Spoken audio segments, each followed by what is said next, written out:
All right, hello, we are Weston High School, and today we are going to be presenting on sustainable energy for a sustainable future. We are the Rough Skin Nerds. I am Finn. I'm Kaylin. I'm Aubrey. I'm Homer. And I'm Neil. Alright, so the community that we chose is Clackamas County. It is a very large region in Northwest Oregon, with a very large population, the third largest in the state at 420,000 people.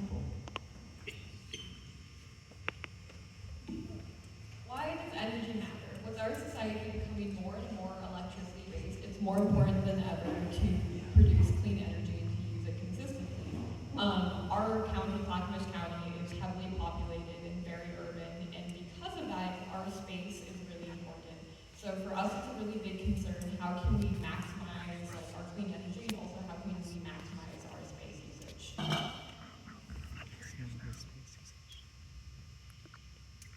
Awesome. So, what is renewable energy? Renewable energy is produced by natural sources that can replenish themselves. So, some of the benefits of renewable energy are that they regenerate perpetually and you don't need to replenish them. They don't have any fossil fuel emissions. They help to reduce dependence on imports, so you don't need to import oil from other places around the world, and they help to provide jobs and boost the economy. Alright, so if you look at the pie chart on the screen, you're going to see a breakdown of Oregon's renewable energy. It is fairly reflective of Clackamas County as well.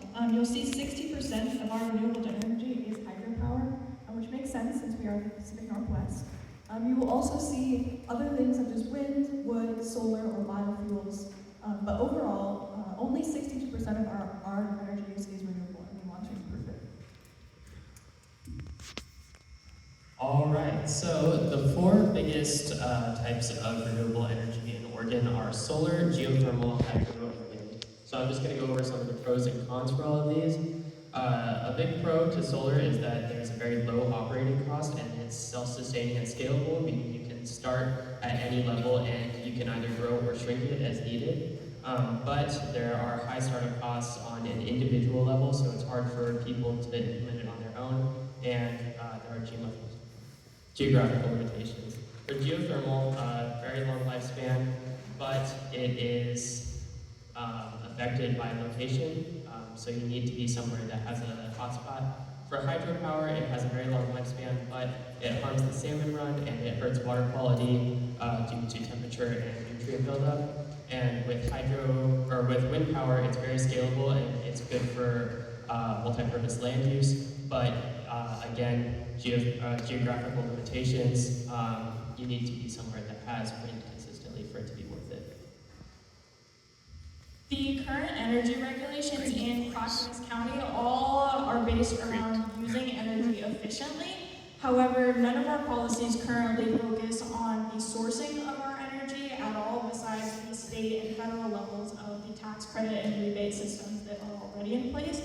And that is why our recommendation to the Clackamas County Commission is to award property tax credits to implement on-site solar and renewable energy production, which would help at an individual level sourcing more sustainably.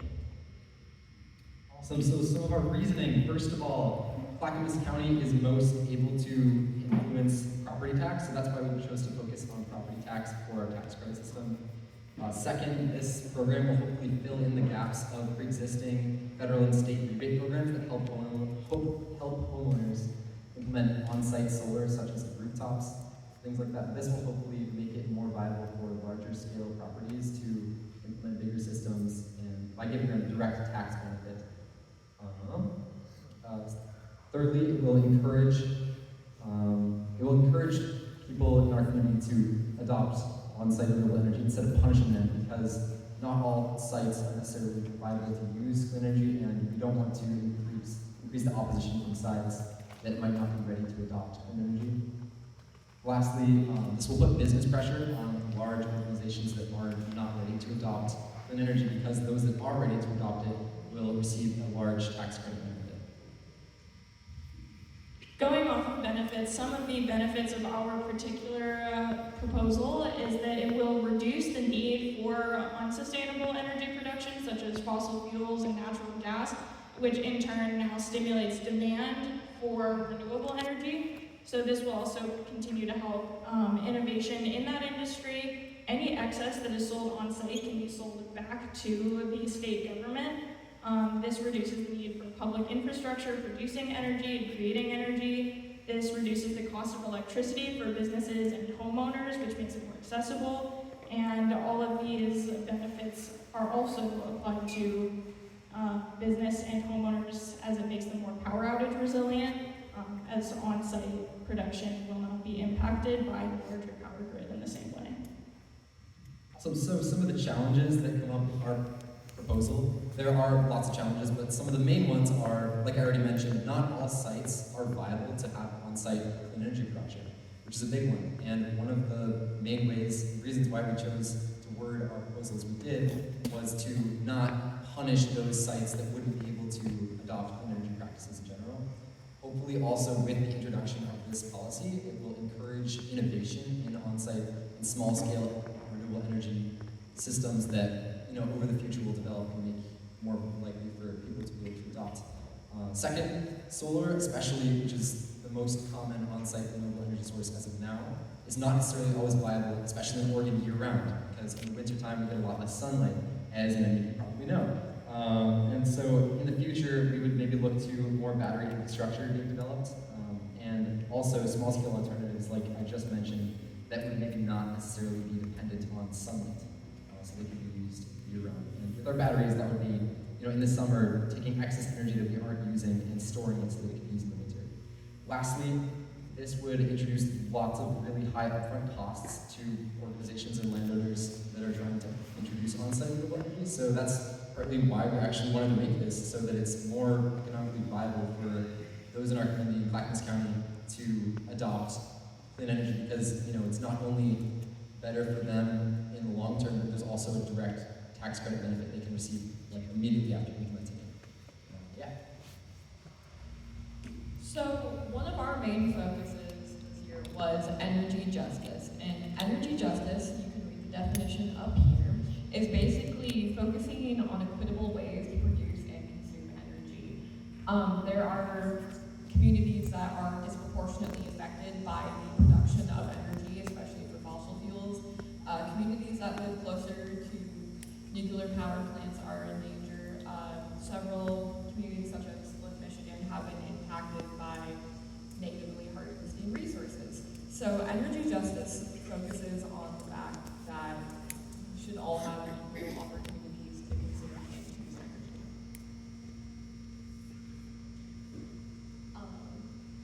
Alright, so how do we take action?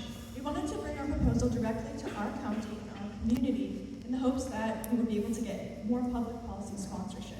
So we want to bring this directly to our Clackamas County Commission's meeting, which are at 10 a.m. every Thursday. And we want to make sure that what we're doing is viable and actually possible. I looked into, and our group looked into the Clackamas County Council, which gives legal clarification on rules and states and how this should be done. We have to bring this to the state to make it happen, even though it's a county action. So we would be taking it to the state, but once we can, we would be able to implement it we would be able to implement it the next fiscal year.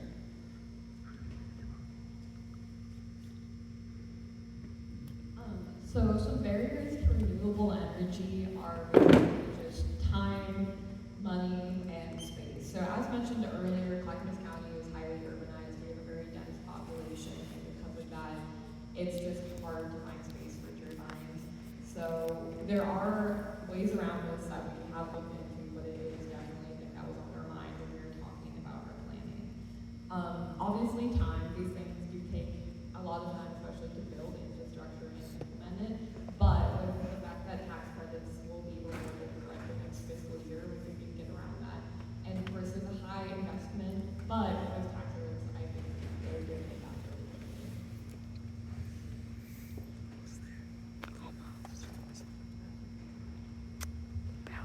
Yeah, so We believe that this credit system will help the systems that are already in place on a state and also on a national level. It will help with a lot of the existing tax rebate systems, and it will also be helpful with filling some of the holes in the Inflation Reduction Act. This is going to be a lot more beneficial to individuals who are looking to start their own clean energy, so it'll benefit individual action. And it is also, yeah, it'll just empower the community to take their own steps.